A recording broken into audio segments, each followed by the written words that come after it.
My friends told me to try it with different men to get more fun in bed, so I did it, but then, hey Reddit, using a throwaway account because I don't want this associated with my main. I've done something very horrible and now I feel incredibly guilty about it. It's like the scales have fallen from my eyes and I realize how wrong I was. I cheated on my husband and as a consequence, he kicked me out. I don't know if there's any way to rectify this. I'm currently staying at a hotel until the little fund I have dries up as no one will take me in. My husband and I have been married for about 5 years. I'm 36, he's 35. We met in college and quickly became attached to each other. We started as friends and within a few months our feelings grew, leading us to start dating. Our marriage has always been amazing. My husband is what you'd call a picture-perfect partner. He takes care of everything, he's attentive, and he's simply amazing. Our intimacy was great, and our communication was top-notch. However, recently I made a terrible mistake. I suggested we open our marriage to try new experiences, and now I'm facing the consequences of that decision. My husband's trust in me has been shattered, and I'm just wondering if there's any way to regain what we've lost. The thing is, despite how awesome our marriage was, things started feeling a bit dull over time. It wasn't a sudden change, but more like a slow fade of excitement. In the beginning, everything was perfect. We were head over heels in love, discovering each other's quirks and just enjoying being together. Our time together was passionate, and every moment felt like a celebration of our love. But as time went by and years rolled by, a routine crept in. What used to be thrilling became routine. Our conversations, while still meaningful, shifted to daily tasks, work updates, and future plans. The spontaneous and adventurous moments became rarer and rarer as responsibilities piled up. I began craving something new, something to bring back that initial thrill. Our usual routine, while comfy, started feeling boring. It wasn't that I loved my husband any less. It was just a desire for change, a break from the same old routine. This desire for excitement led me to suggest opening up our marriage, thinking it could add some spice back into our lives. I thought it would be a way to explore new things while still cherishing our relationship. Little did I know the mess it would create and the hurt it would cause us both. Our bedroom activities were getting pretty dull too. It wasn't the exciting, passionate experience it used to be. Instead, it felt routine and lacking in excitement. I missed those moments when just a touch could send tingles down my spine and every kiss felt like fireworks. Now, it was like we were just going through the motions without that spark. I wanted back that deep connection we once had, where our bodies spoke volumes without words. But it seemed to have faded, and now everything was just predictable.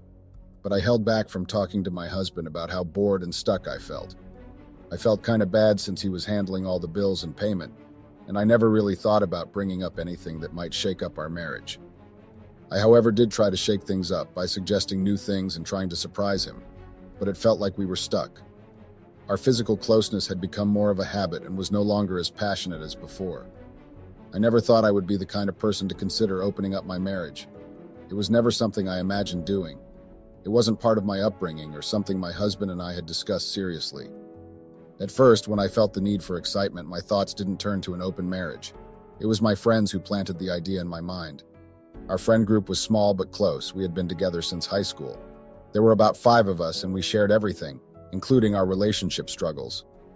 So when I mentioned how mundane and dull things had become in my marriage, I was hoping they might have suggestions to add some spice back into our lives.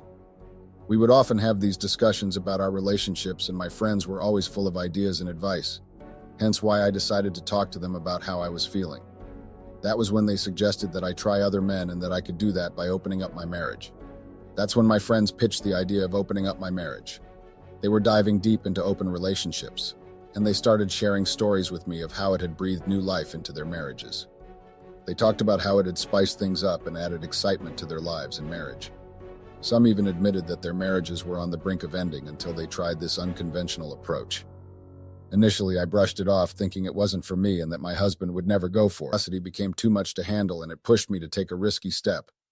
I figured my husband would never find out, so I went ahead with it, keeping it all hush-hush. I talked it over with my friends and they were cool about it. They said they'd help me find someone suitable for this little experiment and that they would help keep it a secret from my husband too.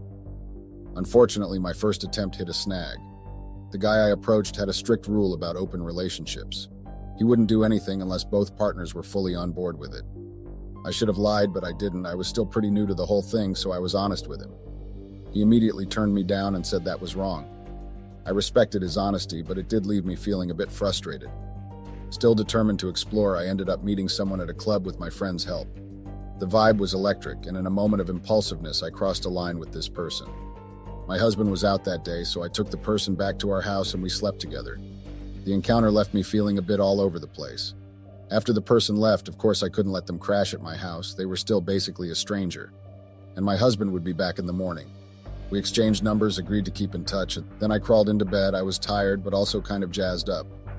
The guilt I expected to weigh me down wasn't as heavy as I thought. Sure, it was there, but I also felt relieved and oddly excited.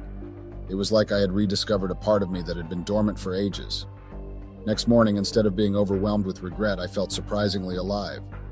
The buzz from the night before was still lingering, and I couldn't deny the physical side had been intense and satisfying. I had felt things that I hadn't felt in forever. When my friends asked how it went, I couldn't help but share my excitement. I told them it was great, that I enjoyed it, and for a moment I felt like I was living a life full of excitement and spontaneity. Little did I know this was just the beginning of a journey that would lead me further away from the life I once knew. As time went on, I found myself slipping further into this double life. I'd tell myself it was just some harmless fun, like exploring a new hobby or trying a different restaurant. But deep down, I knew I was deceiving myself and my husband. He never signed up for any of this. I tried to justify my actions by telling myself that it was basically an open relationship, just a little harmless exploration on the side. Even though I knew it was far from that. I started seeing multiple partners. I was sneaking around to keep things hidden. I was constantly juggling lies and cover-ups. My friends became my partners in crime. They helped me create alibis and kept my secret safe. Without their quick thinking and support, I would have been busted ages ago. But their loyalty also added to my guilt, because in a way, the only reason I started cheating in the first place was them. As I kept seeing other people, I started to drift away from my husband more and more. It was like we were in the same house, but living separate lives. I thought mixing things up would help, but it only made matters worse. We hardly talked anymore, and when we did, our conversations were awkward. I stopped paying attention to what mattered to him. I even neglected the household chores, which used to be my responsibility. He complained a lot, but I was too wrapped up in my own world to notice or care. It was like I had blinders on, focused only on my own desires and ignoring everything else around me. The gap between us just kept growing, like we were living in separate worlds. It genuinely took me a while to realize how much damage I was causing. When my husband found out about my affair, it was a friend who spilled the beans. She felt guilty and told him because she knew he didn't deserve to be deceived like that. I didn't realize she was the one who told him until later. I think my husband went through my phone after her confession. He must have scrolled through messages, taking screenshots as evidence for whatever was coming next. Maybe legal action or just conversations with our family. He confronted me the next morning with all the screenshots he'd taken. He was furious and heartbroken. It was like everything we'd built together crumbled in an instant. He was hurt, felt betrayed, and I was filled with regret. He said he'd never forgive me for breaking his trust and going against our promises. He said I had gone against his wishes and broken our vows.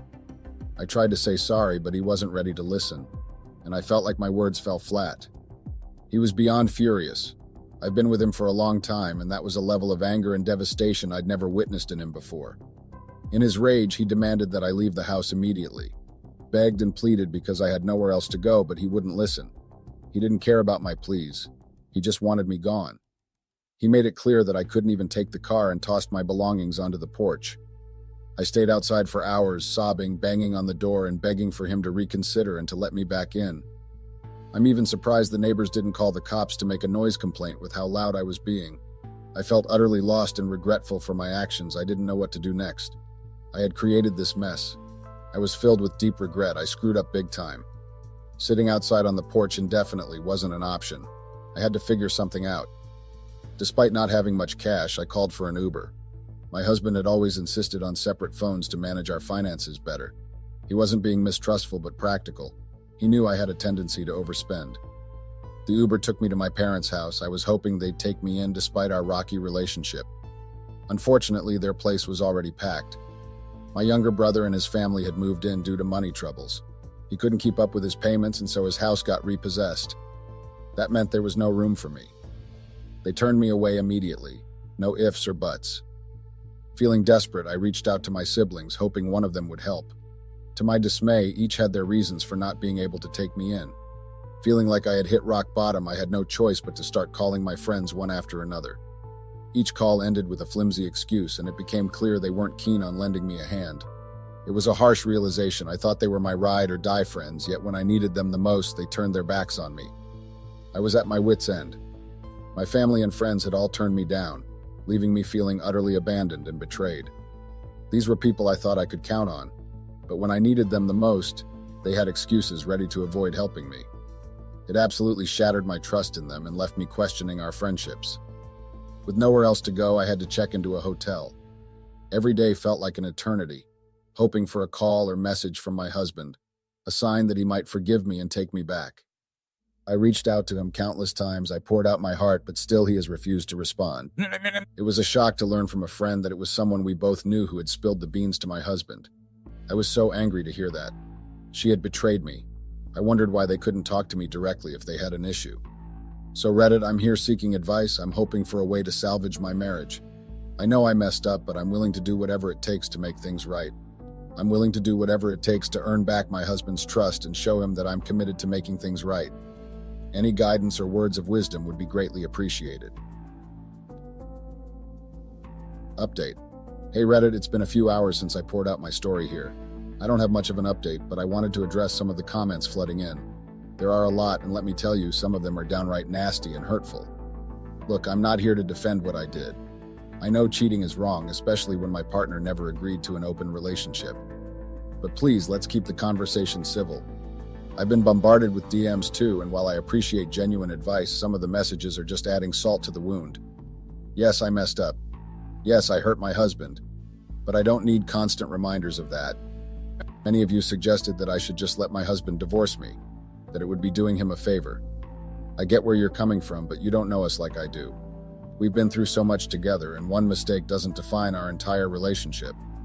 I understand the skepticism, especially since I cheated multiple times. But my husband and I have a history that runs deep. I believe in second chances, and I'm willing to work hard to earn his forgiveness and rebuild what we had. As for my so-called friends, I'm cutting ties with them. They played a significant role in pushing me towards this betrayal, and I won't let them poison my life any longer. It's a tough lesson learned, but sometimes you have to let go of toxic people to move forward. Update. Hey Reddit, just a quick update on where things stand for me. I'm gearing up to start job hunting soon because my savings are dwindling fast. Being stuck in this hotel is starting to weigh heavily on me, and if I don't find a stable income soon, I might be facing homelessness. At this point, any job that pays enough to keep me afloat and housed would be a blessing. On the personal front, I'm still trying to reach out to my husband, but it's been a struggle. I tried to connect with his family, hoping to plead my case or at least get them to understand my perspective so they could help me talk to my husband. But unfortunately, it seems my husband has already shared his side of the story with them, and they've taken his side without hearing me out. It's very disheartening and frustrating to be judged without a fair chance to explain myself. They were very rude to me. Despite this, I haven't given up. I'm continuing to send messages and make calls, and the fact that my husband hasn't blocked me gives me a glimmer of hope. I know it's going to be an uphill battle, but I'm determined to keep trying until we can have a real conversation and work towards resolving things. Update. Hey Reddit, here's another update on where things are at. Unfortunately, I haven't had any luck finding a job yet, but I'm trying to stay positive and keep searching. However, today brought a major blow. I was served with divorce papers. It hit me like a ton of bricks, and I had a meltdown. I reached out to my husband, said things I regret, and then tried to apologize, but he's still not responding. It's heartbreaking to realize that my hopes of reconciling with him are fading fast. The reality of the divorce papers has made it all too real. I know some of you might find a sense of satisfaction in this outcome, but I'm not ready to give up just yet. I'm holding on to a sliver of hope that we can still work things out somehow. Update. Hey Reddit, quick update here. I've managed to find a potential job opportunity. It's not a high-paying position, but the hours seem manageable, which is a relief. I have an interview scheduled for tomorrow, so fingers crossed it goes well. Wish me luck. Update. Hey Reddit, another quick update from me. It feels like this ordeal has been dragging on forever, and it's becoming clear that my husband has no intention of forgiving me, and we're headed to court soon. I'm starting to feel anxious about my chances because of the evidence of my infidelity. I had hoped we could overcome this, but it seems my husband isn't open to reconciliation. I've exhausted all avenues. even suggesting couples therapy and begging for another chance, but he's adamant. Oh, and about that job interview I mentioned earlier? Unfortunately, I didn't get it. The whole atmosphere there felt off, like they were searching for someone to exploit, and it didn't sit right with me. But the job hunt continues, and I'm optimistic about finding something suitable soon. All I can do now is hope for the best. Wish me luck, Reddit. Update. Hey Reddit, it's been a while since I last checked in. I've lost track of time, to be honest. Things have been tough, especially with the divorce process ongoing. But now it's all finalized. My husband didn't budge, he couldn't forgive me. Our court proceedings were standard, nothing dramatic. We didn't have much to divide, mostly because the major assets like the house and cars were in his name. That left me with very little to claim. On the bright side, we didn't have any debts to sort out, so that's a relief. As for finances, I received some alimony, although it's quite modest. It'll cover my stay at the hotel for a short while, which is better than nothing. I managed to land a job after all. I've been at it for a few weeks now, and while the pay is just okay, there is room for growth. It feels good to be back in the workforce and to have something to focus on. The job isn't perfect, but it's a step forward, and I'm hopeful that it will lead to better opportunities down the road. It was a rough ride on Reddit, honestly. The comments and DMs were brutal, no sugarcoating there. I know I messed up by cheating, and I'm not trying to dodge that fact. But I also wish there was a bit more understanding, considering we're all human and flawed in our own ways. As for my living situation, I've been thinking about renting an apartment. The problem is the cost is sky high, especially with the housing crisis going on. I'd have to find a roommate to make it work financially. I'm not sure how active I'll be on here anymore. Maybe I'll take a break, or maybe I'll just delete this account altogether. It's been a roller coaster sharing my story, but it's time for me to focus on picking up the pieces in real life. Goodbye, Reddit. Hi, Redditors. I haven't felt this good in a while. I was finally done with that woman that wanted to bring me down and ruin me, and I had made sure she regretted ever dating to cross me. I've had a few days to get over my ordeal, but I just wanted to come on here and share my experience so the men reading this will be careful of the people they choose to trust and give access to their lives. I had trusted this woman. In fact, I had trusted her to the point that I got down on one knee to propose to her, and she had treated me like I was a dumb bat. She had treated me like she wanted to use me. No scratch that the witch had used me, but luckily I had caught on before she had the chance to finish me.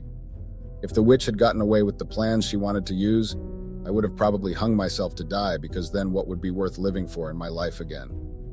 Gosh, I should have seen the fucking signs. She had been behaving weird ever since I asked her to become my fiancée and we started planning our wedding.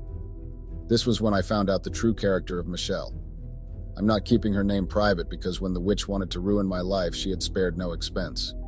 Meeting her had turned out to be the moment when I had made the worst mistake of my life. I couldn't believe that the girl I had met back then in college and had turned around to be the spiteful witch I knew now. I had done everything for that woman. You can think of me as Nate, not my real name, of course. I'm 30 years old, and I had known Mitchell for about 5 years. She was rounding up college when we met, and I had been trying to start up something for myself. I was working in a new startup as their project developer. I was just trying to build before I could go after my real dreams. I had done everything for this girl. I had met her in our company when she had come to apply for a position, and we had told her there was no vacancy. She had been trying to look for a job and pay up her student loans, and I had been intrigued by how intelligent she sounded. You know, we don't see that most days in women, and especially blondes. I was so surprised by how she could hold a conversation that I had asked her on a date the next day. I had probably acted on the instinct of my tool and hadn't vetted her well, but from the little conversation we had, I loved how she communicated. I had been curious. That was how I got sucked in. Then before I could even say jack, I was paying her student loans and sorting out her needs while I was still trying to take care of myself. Michelle got out of college and said she wanted to grow her YouTube channel because she saw potential in it. I had been supportive, of course. Since she hadn't gotten a job, I was okay with her doing whatever. Mind you, I hadn't officially asked her to be my girlfriend. We were just very good friends, and I was thinking of popping the question soon. She started her channel and it grew, and she told me that her users were asking her for more content, and she wanted to venture into travel and tourism because of that. That was when I knew I had to tie her down. I asked her to be my girlfriend. I should have just seen her willingness to travel as a red flag. She had already told me she loved me, so how could someone that had said that want to start doing travel content? How ridiculous did that sound? I should have begun seeing the signs from here, I should have, but I had been oblivious because I thought that maybe I loved her. But that was a lie. I had thought she loved me too, so that was why I had envisioned a future with her. She accepted to be my girlfriend and she moved into my place. Well, partly because her roommate had left her and she couldn't afford rent on her own. We began living together and I had agreed to her creating her travel content. Well, she never ran it by me except that first time, but I hadn't said anything about it because she just traveled to locales around our city, and it was usually a one-day trip. I hadn't questioned it. I had been rational and she was making money for herself, although I never saw it. I still provided everything for her. I gave her money to get her hair and nails done. I even gave her money for her trips. Heck, I had bought all her content creation gadgets. I had been the poster card for an idiot. Then the traveling became a steady thing. I had asked her to take a major job on the side. A vacant had opened up in my office and I had made all the necessary preparations to get her to take the position. But no, Michelle wanted to travel. I guess this was where she had met her affair. And I had been looking out for her well-being while she was screwing someone else on the side. And then I had been even more stupid and asked her to be my fiancé. But I had done this after we had a serious fight over her traveling expeditions. She had begun booking flights to places with a flight time of over 6 hours and hadn't run it by me, and I was not okay with that. Well, she had apologized and I had forgiven because every relationship had their problems, and she had stopped her travel content and ventured into trying out restaurants. I had dated Michelle for over 2 years, and then I proposed to her a month, 3 days without me. He told me she definitely had someone on the side, or she was willing to cheat on me. So we had decided to test out his theory. This was what had made me trust her. She had passed the test. The plan was for my friend to meet her at the airport of whatever location she was heading to next and try to sway her into sleeping with him. My friend had charisma and could work his charm on a lot of ladies, and I had witnessed it firsthand, so I thought he was the perfect man to do the job. I had gotten her next travel itinerary and given it to him. He had met with her and had assured me that she had stayed away from him like he had herpes written over his forehead when he had tried to make small talk with her in the airplane. He had also assured me that throughout his stay he hadn't seen her, and the times he had bumped into her, she was trying out a restaurant or coming out of a gift shop, and both times she was alone. He had even showed me pictures. Everything had been so believable, but tough luck for me. This was how I had decided to trust her.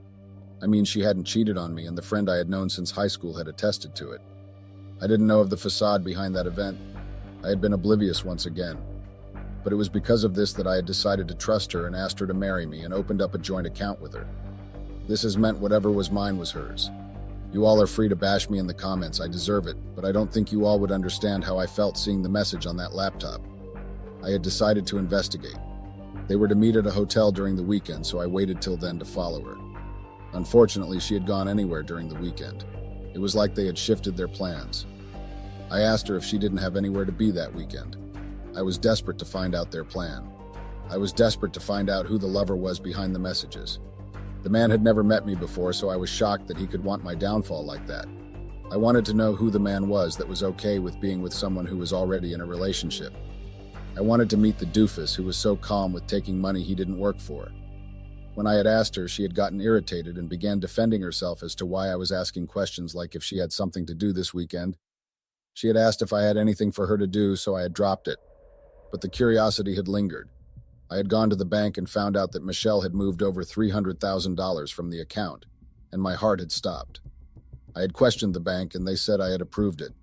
She had brought my signature and had even called me in front of them, and I had approved for her to transfer $300,000 to an untraceable account. The witch had told them the money went towards planning of the wedding, and since I had approved, they had went ahead with the transfer. They hadn't known I didn't approve it. This meant she had gotten her lover to act like me, and it had been believable to the bank people. She had even faked my signature so perfectly. I had been so ashamed of myself. I had locked the account immediately and had gone after Michelle, but I knew if I confronted her immediately, she might bolt. I needed to find out who and how she had began cheating on me. I called another friend that ran a PI agency and asked for his help. I wanted him to track my fiance's location and who she had been meeting with for the past 3 months. My friend told me he would get back to me in a day once he had all the information. I guess this was when Michelle, my fiancée, had probably sensed I had known something was up and she disappeared. She didn't come home that night. I had caught up to her shenanigans, and when I had called her, she had said she was spending time with her friend for the wedding planning. According to her, they had a lot to do the next day, and she couldn't come home and start leaving the next morning to her friend's place bright and early. I had kept quiet while she explained, and then I had asked her if she had taken money from the account, and she had quickly denied it, saying she was going to take money tomorrow, so she needed me to call the bank ahead so they could give her the go-ahead. She didn't know I was onto her already. I turned off the call and wished her good night. The next day, my friend had gotten back to me with pictures of my fiancé cuddling up to another man. The man was always on shades and face cap in all the pictures, like he couldn't be seen by the individual eye. He had gotten back to me with a name, Wallace, but I was sure that wasn't the man's real name. He had been with her in most of her travel expeditions. The one before, she had promised me it would stop. Then he was also with her after she had stopped traveling. The affair had been going on for 2 years. I was devastated, and she wanted to leave me clean and dry. My friend also got an information that they had booked a flight to Morocco and with no return ticket. This just sealed up the plan that they were running away with my money and were not going to return. The ticket was meant for a flight for that evening. I got angry. Then the witch had the audacity to call me and tell me that she needed to get some money from the account and they weren't granting her access. Then she started raising her voice, saying her money was in there too and I had no right to block it. I told her to meet me at the bank in an hour, and do you know what this woman says? That she had somewhere else to be. And she was busy planning our wedding, and here I was shutting her out. She was avoiding the talk and stalling with her anger. When she was done ranting, she cut the call. From the call, I could tell she was on the move, and I knew I had to be on the move too.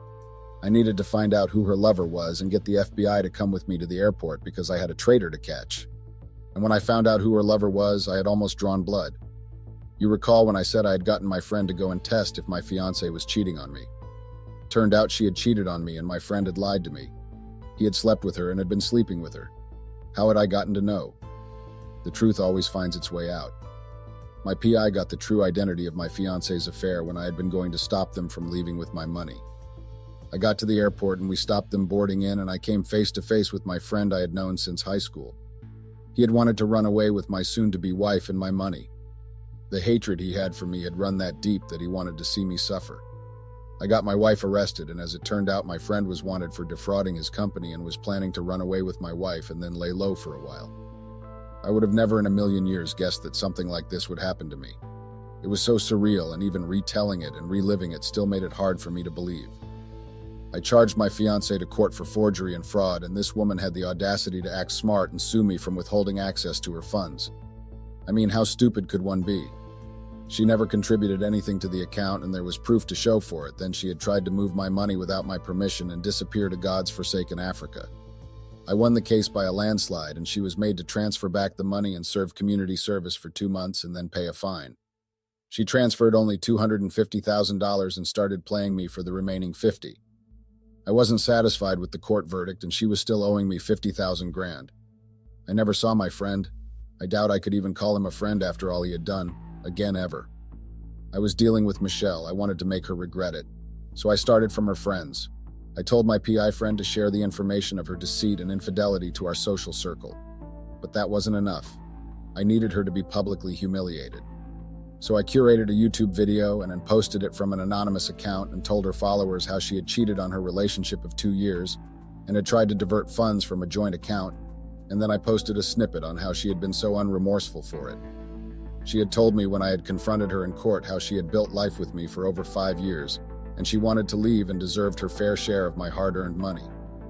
Can you imagine that kind of audacity? Anyway, I had posted it on YouTube, and then I had gotten her logins from my PI friend and then posted it on her channel too. She had called me an hour later after I had posted the video and begged me to take it down. I had made sure all her YouTube followers reported her account before I took down the video on my end. I had gone on all her socials and posted her infidelity and then tagged her, and they were trolling her there too. I didn't want to be done with her, but then I had read some of the hate comments on her socials and I had stopped because the trolls would make her wish she had never been done. I made sure all our friends knew what she had done, so she was isolated from the friendship side too. I couldn't get to her family to make them isolate her, but I figured I had done enough. She had cheated on me for 2 years before I had asked her to be my fiancé, and then she thought she was entitled to my money? I'm sure she was definitely regretting crossing paths with me. I couldn't plan out my revenge on my friend because he had already been in jail, and I felt like that was punishment enough. I couldn't believe I had trusted these people.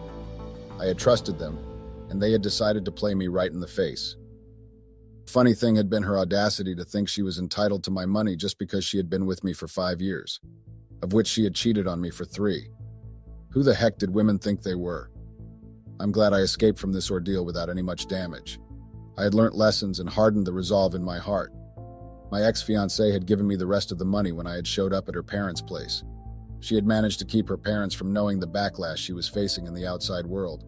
She had looked rough when I saw her, and it served her right. I was done feeling pity for people who didn't deserve it. I hope she would think twice before planning to dupe another man again. Redditors, never trust anyone but yourself. Trust only your gut, because at the need of the day, you're the only one who's on the lookout for you. Not your best friend, not the woman you plan on marrying, not even your parents. You would be used like a toy when they feel you're so easy to play. I hope you learn from my experience, LOL. I really hope you all do. No one is to be trusted.